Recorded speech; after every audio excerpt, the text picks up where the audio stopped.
خاتم الأنبياء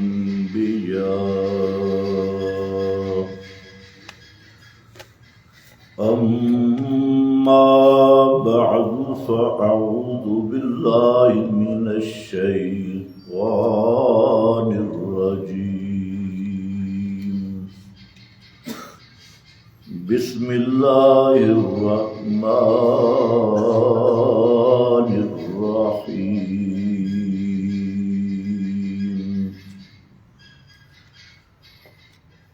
واعتصموا بحبل الله جميعا ولا تفرقوا سبحان ربك رب العزة عما يصفون وسلام على المرسلين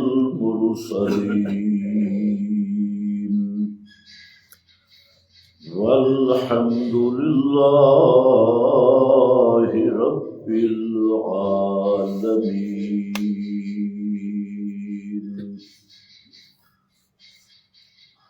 انتہائی قابل قدر بزرگوں اور بھائیوں، سورت آل عمران یہ سورت عیسائیوں کے ساتھ مناظرہ کے پس منظر میں نازل، نبی کریم صلی اللہ علیہ وسلم کا معروف مناظرہ ہوا عیسائیوں کے ساتھ۔ موضوع تھا الوہیت مسیح۔ عیسائیوں کا دعویٰ تھا کہ اللہ رب العزت نے حضرت عیسیٰ علیہ السلام کو الوہیت عطا کی، جبکہ نبی کریم صلی اللہ علیہ وسلم کی دعوت تھی کہ حضرت عیسیٰ اللہ کے بندے اور اس کے رسول ہیں، الہ نہیں ہے، الہ صرف اللہ ہے۔ اس پس منظر میں سورہ آل عمران کی 80 آیات کا نزول ہوا، اور اس صورت میں اسی مسئلہ کو بیان کرتے ہوئے آخر میں چند اصول بیان کیے، اور ان اصولوں کا تعلق ہے اہل ایمان کے ساتھ، کہ ایمان پر مضبوطی، استقامت کیسے حاصل ہوگی، اور مسلمانوں کی جماعت کس طرح متحد رہے گی۔ تو ان آداب اور اصول بنیادی طور پہ 4 اصول ذکر کیے کہ مسلمانوں کی جماعت کا اتحاد اور مسلمانوں کا، اہل ایمان کا ایمان پر مضبوطی سے قائم رہنا۔ ان میں پہلا اصول ذکر کیا، یا ایھا الذین آمنوا، اے ایمان والو، اتقوا اللہ حق تقاتہ ولا تموتن الا وانتم مسلمون۔ فرمایا اے ایمان والو، اتقوا اللہ، اللہ سے ڈرتے رہو۔ سب سے پہلا اصول تقوی، اور تقوی کا معنی بچنا، تقوی کا معنی ڈرنا، اللہ کی نافرمانی سے بچو، اللہ کی نافرمانی سے ڈرو، اور کیسے؟ حق کا تقاتے ہی، جیسے اس سے ڈرنے کا حق ہے اس طرح ڈرو۔ یہ پہلا اصل ہے، اور اس کو کہتے ہیں اصلاح نفس۔ نفس کی اصلاح، فردی اصلاح، اس کے لیے ایک ہی نسخہ، اور یہ یاد رکھو اصل اسلام ماننے کا اور پھر کچھ کرنے کا نام ہے۔ ماننے کا نام ایمان اور عقیدہ ہے، کرنے کا نام عمل ہے، اس کے مطابق چلنا یہ عمل ہے۔ تو پہلے ماننا ہے پھر چلنا ہے، اسی کا نام اسلام ہے اور اسی دین حق ہے۔ آج جس دور میں ہم گزر رہے ہیں تو یہاں اسلام یا ایمان صرف زبان کی حد تک رہ گیا، زبان تک ہے، قول تک ہے۔ خطیب بھی یہی سمجھتا ہے کہ میں کوئی انوکھا جھوٹ بولوں تاکہ عوام کہے سبحان اللہ، کامیاب ہے۔ حالانکہ نبی کریم صلی اللہ علیہ وسلم کی پوری زندگی آپ دیکھیں کہ آپ نے جب ایک حکم دیا سوال نہیں پیدا ہوتا کہ اس کی خلاف ورزی ہوئی ہو، بس بتایا، ترغیبیں نہیں دی اور کوئی مثالیں شسالیں نہیں لگائے، سیدھا سادہ حکم آ گیا، پردے کا حکم اترا، بس وہ حکم پہنچے ہی تھا کہ صبح جو عورتیں مسجد میں گئیں وہ باپردہ تھی،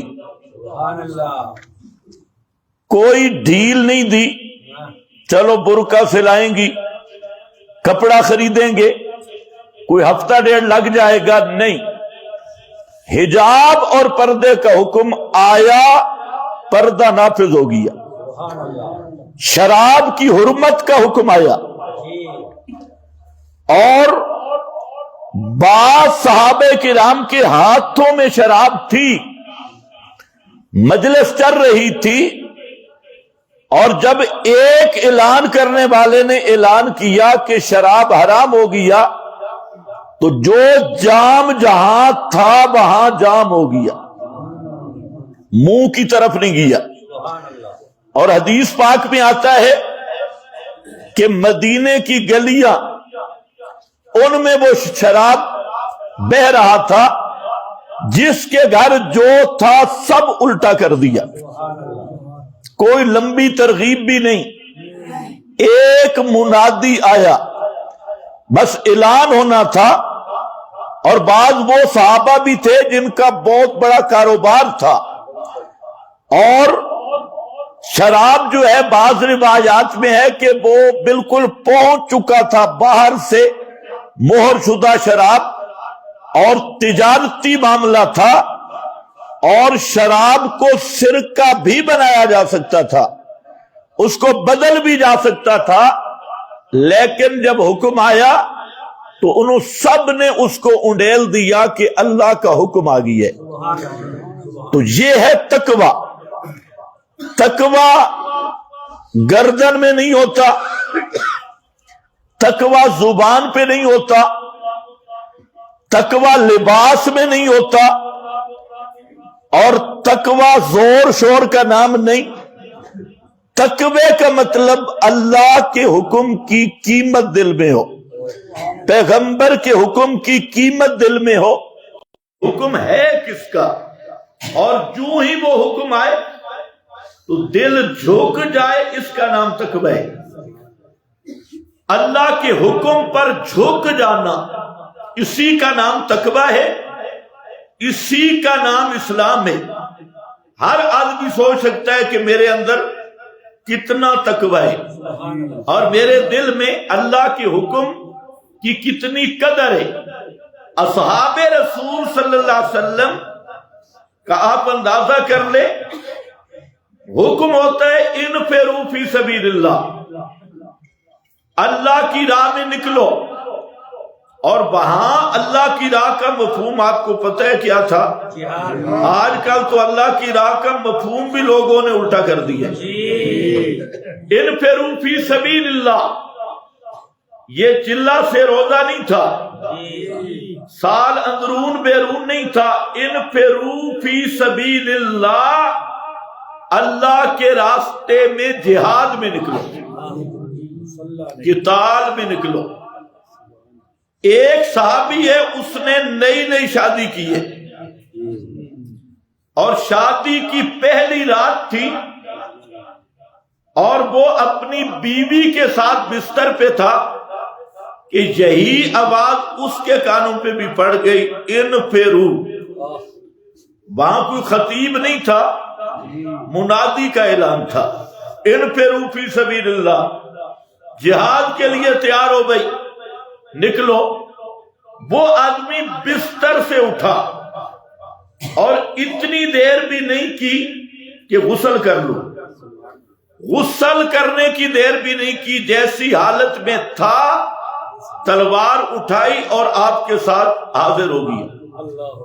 جنگ ختم ہو گئی تو نبی کریم علیہ السلام جنگ کے بعد صحابہ کرام اپنی فوج کو سنبھالتے، زخمی کون ہے، شہید کون ہے، تو آپ نے جب سنبھالا تو وہ آدمی زخمیوں میں بھی نہ ملا، شہداء میں بھی نہ ملا، تو آپ اس کو تلاش کر رہے ہیں کہ وہ حضرت حنظلہ ہے کہاں، تو آپ کی اچانک نظر پڑی تو حضرت حنظلہ کی میت کو فرشتے غسل دے رہے تھے۔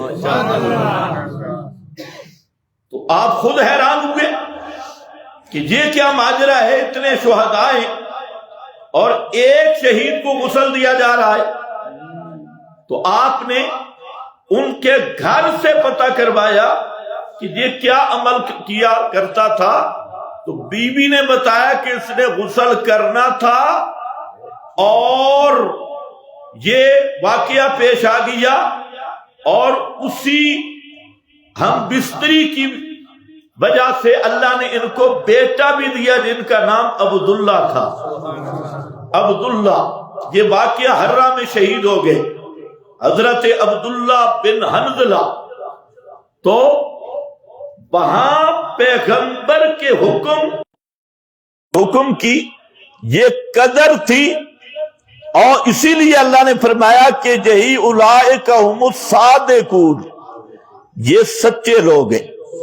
اولئک هم الصدیقون، صدیق عقیدہ بھی سچا، عمل بھی سچا، زبان بھی سچی، دل کے سچے، اور یہ وہ مخلص لوگ تھے۔ تو میرے دوستو، ایمان کی حالت یہی ہے کہ جب اللہ کا حکم آئے تو دل کانپ جائے، اور اللہ کے حکم کی قدر دل میں ہو تو اس کا نام تقوی ہے۔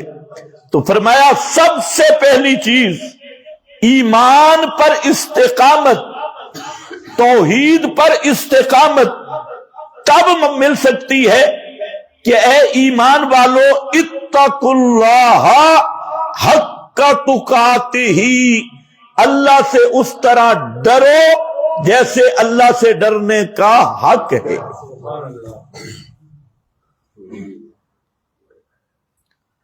اب ایک ہی چیز آ جائے، التقوی ملاک الکل، ہر نیکی کی بنیاد تقوی ہے، ہر نیکی اور ہر برائی سے روکنے والی چیز تقوی ہے، اور تقوی کا مقام دل میں ہے۔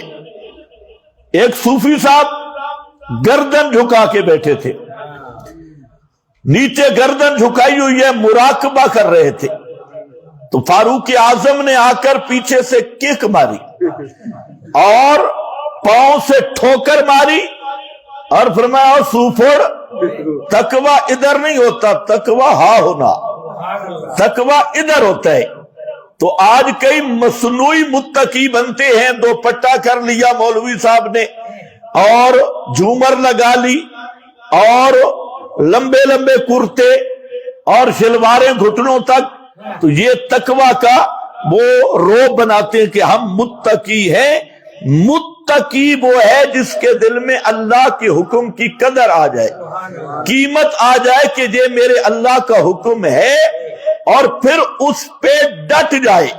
جتنے بھی احکام ہیں، احکام بیان کرنے کے بعد قرآن کریم صرف ایک لفظ کہتا ہے اتقوا اللہ، اتقوا اللہ، اتقوا اللہ، اللہ سے ڈر جاؤ، تقوی اختیار کرو۔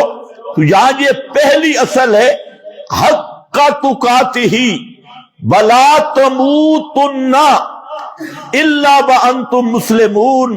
فرمایا اسلام پہ پکے رہو، موت کا کوئی پتہ نہیں، کسی وقت بھی آ سکتی ہے، اور موت ایسے لمحہ میں نہ آئے کہ تمہارے دین میں کوئی لچک ہو اور تمہارے دین میں کوئی لوز پن ہو، ڈھیلے ہو چکے ہو اور وہاں موت آ جائے۔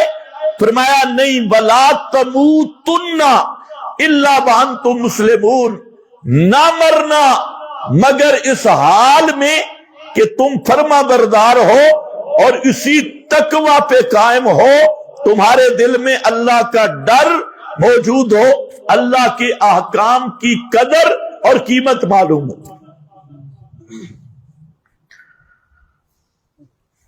اسی لیے فرمایا جو بھی اہم امر آیا تو بات صرف اتنی ہے اتقوا اللہ، اتقوا اللہ، اللہ سے ڈرو، اللہ سے ڈرو۔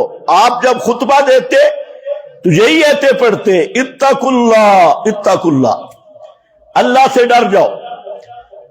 اور جب اللہ کا ڈر پیدا ہو جائے تو سوال نہیں کہ آدمی بے نماز ہو، نماز کیوں چھوڑی ہے؟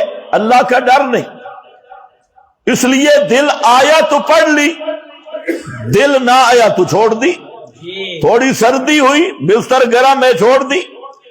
اور جس آدمی کے دل میں اللہ کا ڈر آ گیا اور اللہ کے حکم کی قدر آ گئی، وہ کبھی بھی نماز کا تارک نہیں ہوگا۔ اور جس کے دل میں اللہ کا تقوی ڈر آ گیا، وہ کبھی بھی زکوٰۃ کو چھوڑنے والا نہیں ہوگا۔ زکوٰۃ اسی طرح فرض ہے جیسے نماز فرض ہے۔ اور فرمایا یا ایھا الذین آمنوا اقیموا الصلاۃ وآتوا الزکاۃ، ان دو چیزوں کو قرآن کریم نے جوڑ کے بیان کیا، نماز اور زکوٰۃ۔ اور زکوٰۃ نماز کی طرح فرض ہے، لیکن آج اکثر لوگ وہ زکوٰۃ نہیں دیتے، بلکہ میں نے کئی آدمیوں سے سنا وہ تو کہتے ہیں ہمیں پتہ ہی نہیں تھا کہ زکوٰۃ بھی دی جاتی ہے، اس مسئلے کا تو ہمیں پتہ ہی نہیں۔ تو اس لیے یاد رکھو یہ زکوٰۃ فرض ہے جیسے نماز فرض ہے۔ اور زکوٰۃ کا معنی کیا ہے؟ زکوٰۃ کے دو معروف معنی ہیں۔ ایک معنی ہے زکوٰۃ کا پاک کرنا، تطہیر ہے، تطہیر۔ ذبح کو بھی زکوٰۃ کہتی ہے، ذبح کو بھی کیا کہتے ہیں؟ زکوٰۃ، کیونکہ ذبح جب ہو جاتا ہے تو جانور پاک ہو جاتا ہے۔ وہ جو دم مسفوح ہے، بہنے والا خون، وہ نکل گیا، اب جانور پاک ہے، اور اگر ذبح نہ ہو تو پلیت ہے، تو اس کو بھی زکوٰۃ کہتی ہے۔ اور مال کی زکوٰۃ کو زکوٰۃ اس لیے کہتے ہیں کہ اگر زکوٰۃ نکال لی جائے تو مال پاک ہے، اور اگر زکوٰۃ نہیں دی تو وہ مال خبیث ہے، وہ مال پاک نہیں۔ یہ کوئی معمولی مسئلہ نہیں، لوگ سمجھتے ہیں میں نے اپنے ہاتھ سے کمائی کی ہے، خود میں نے کمایا ہے، تاجر میں ہوں، دکاندار میں ہوں. فرمایا یہ زکات ہے، یہ تمہارے مالوں کو پاک کرتی ہے. اگر زکات نہیں دو گے تو وہ مال حرام بن جائے گا اور پلیت بن جائے گا. اس میں جو حصہ اللہ نے اپنا مقرر کیا ہے، اللہ کے حصہ کو نہیں نکالو گے تو وہ مال پاکیزہ نہیں ہوگا، اور وہ تمہاری حق حلال کی کمائی بھی وہ اس وقت تک پاک نہیں ہو سکتی جب تک تم زکات نہیں دیتے. اور پھر دوسرا معنی اس کا نما ہے. نما کا معنی بڑھنا. بڑھنا اللہ نے ایک وعدہ کیا ہے کہ سود سے مال کم ہوتا ہے، وہ سود سے گھٹتا ہے، اور زکات اور صدقات سے مال بڑھتا ہے، گھٹتا نہیں ہے. اب یہ ایمان بالغیب کی بات ہے. بظاہر تو آدمی حساب جب کرتا ہے شیطان تھپڑا دیتے ہو 40واں حصہ تو 10 لاکھ زکات، 12 لاکھ، 20 لاکھ، 50 لاکھ زکات. تو شیطان پیچھے سے کہتے ہیں پتر خیر ہے، یہ مولویاں دیاں گلاں نے، مولویوں کے مسئلے ہیں، کوئی نہیں، زکات کا دور ہی نہیں، کوئی لینے والا ہی نہیں، تو وہ اس کو تھاپڑا دے دیتے ہیں. لیکن بظاہر یہ نکل رہا ہے. اللہ فرماتی ہے کہ یہ تیرا مال بڑھ رہا ہے، کم نہیں ہو رہا. اس میں برکت آئے گی، اس میں اللہ تعالیٰ اس کا دنیا میں بھی عوض دیں گے، لیکن شرط ہے کہ تیرے دل میں تقوی ہو اور تیرے دل میں اللہ کے حکم پر ایمان ہو، اللہ کے حکم پر اطمینان ہو.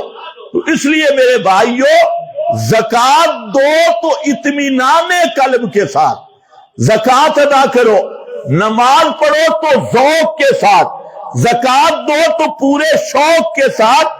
زکات دینے کے بعد، صدقہ دینے کے بعد اپنے دل کا مطالعہ کرو. اگر تمہارے دل میں خوشی آئی، سرور آیا، تو سمجھو کامل ایمان موجود ہے. اور اگر دل منقبض ہوا تو اللہ سے دعا کرو کہ اللہ شرح صدر عطا کرے اور ایمان کامل عطا کرے.